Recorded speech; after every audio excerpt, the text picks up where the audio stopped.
Kw'isoko.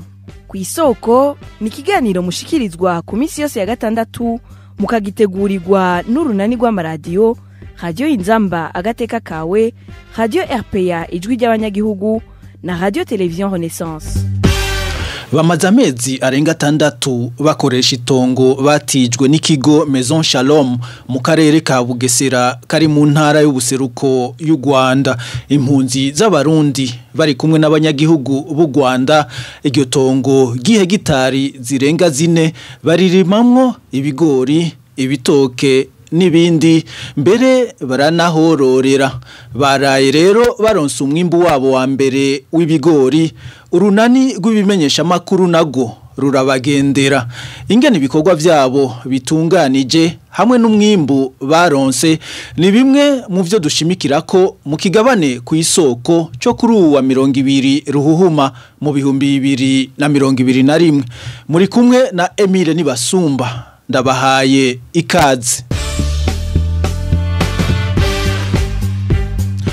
Koperative Giriteka niyo yarayitanguye kwimbura ibigori kuri uwa 4 mu murima uherereye muri segiteri Nyamata ne mu bumanuko bushira ubuseruko bw'igihugu cy'u Rwanda.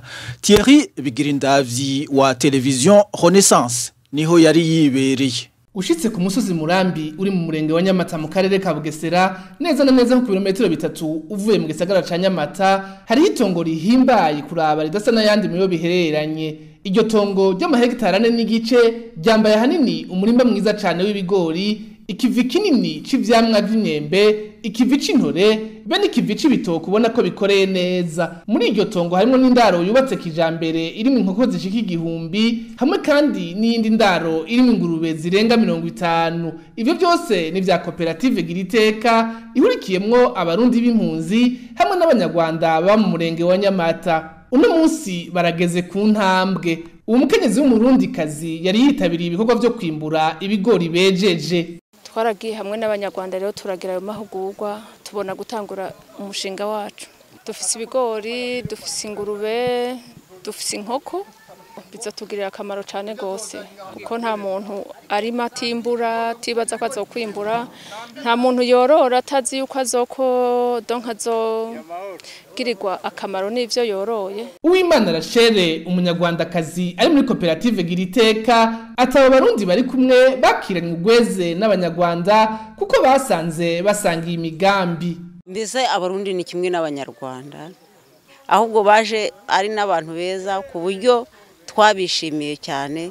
Duhuje mu bitekerezo, mu bikorwa byacu turahuje, ahubwo iyo koperative yacu izakomeze dushyigikire kugeza igihe natwe twabona ko tugize iterambere, tugeze hejuru.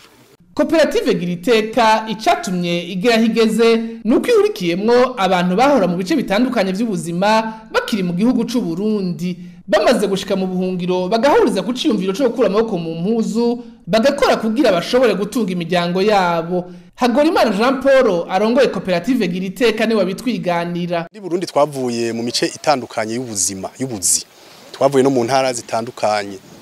Harabavuye mu miji, benshi bavuye mu miji, harabavuye mu ntara hagati. Ariko aho tugereye ino twarabonye yuko duterezwa kubaho dukoze. Kuko twarageze ino wari umuganga aremera korora, wari umwubatsi araza akadufasha turubaka. Twese rero twasohoye amaboko turiye ivyo tahora dukora kugira dushobore kubaho. Ubu rero turiko turavugana, dufise abana tugiye gukwiza imyaka 6 mu buhungiro. Dufise abana biga kandi biga neza no mashure meza ni washaka. Dufise imiryango yacu turivuza turabaho, kandi nukubera twasohoye amaboko tugakora. Itongo koperative Giriteka yimbuyemwo ibigori rifise uburinganire bwa hegitari 4 n'igice. Abo barundi b'impunzi n'abanyagihugu b'u Rwanda biteze kuzokwimbura yose hamwe amatoni arenga 20 y'ibigori.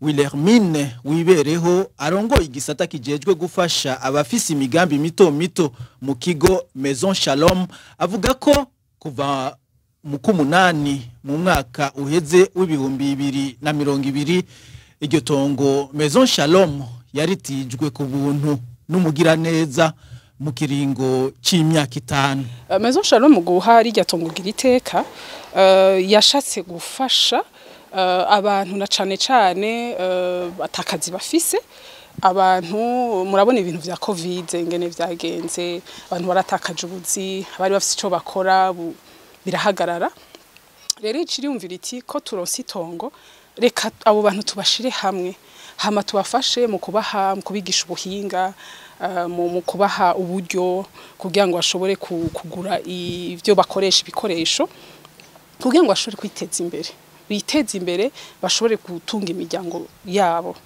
Kuri mikro ya Bertrand Ngendakuriyo wa Radio Inzamba, Wilherme Wibereho avuga kandi ko gukorera hamwe bisumba kwikorana urumwe. Kenshi nko mu bintu bijanye n'uburimyi n'ubworozi byo barabihamagarira ko abantu boje hamwe kugira ngo bakore, ariko nibaza ko naho yo bari mu bindi kuja hamwe birafasha kuko bifise utumaro twinshi. Ndashaka kuvuga tumwe muri two hariho nk'ikintu kijanye no gusabikanya gusangira ubumenyi kuko umuntu ntiyamamenya vyose. Iyo rero mugiye hamwe birafasha muri ubwo bumenyi umwose akagira icazanye ico ashoboye bagashira hamwe hama ibikorwa bigashobora kugenda neza. Hari n'ikindi kijanye inguvu birasaba, hari ibikorwa biba bisaba inguvu.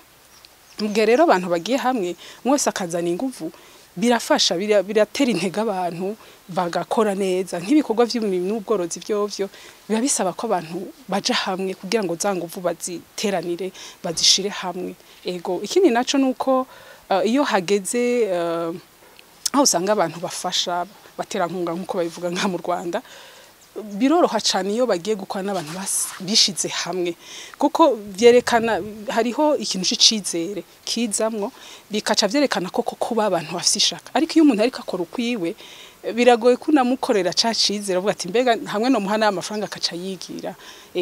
Rero biroroha cyane iyo abantu bari hamwe kurushaho umuntu abari ukwiwe.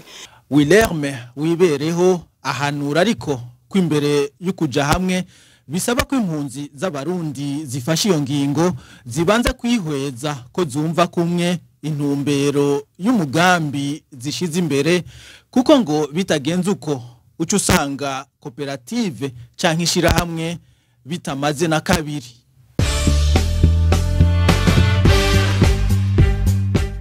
Ikigabane ku isoko akaba ari no ngaha kigarukiye. Emile Nibasumba nariko ndakibashikiriza, ndabashimiye nongera ndabikebanura naho ubutaha. Kwisoko ni ikiganiro mushikirizwa ku minsi yose ya gatandatu mukagitegurirwa n'urunani rw'amaradiyo Radio Inzamba agateka kawe, Radio RPA ijwi ry'abanyagihugu na Radio Television Renaissance.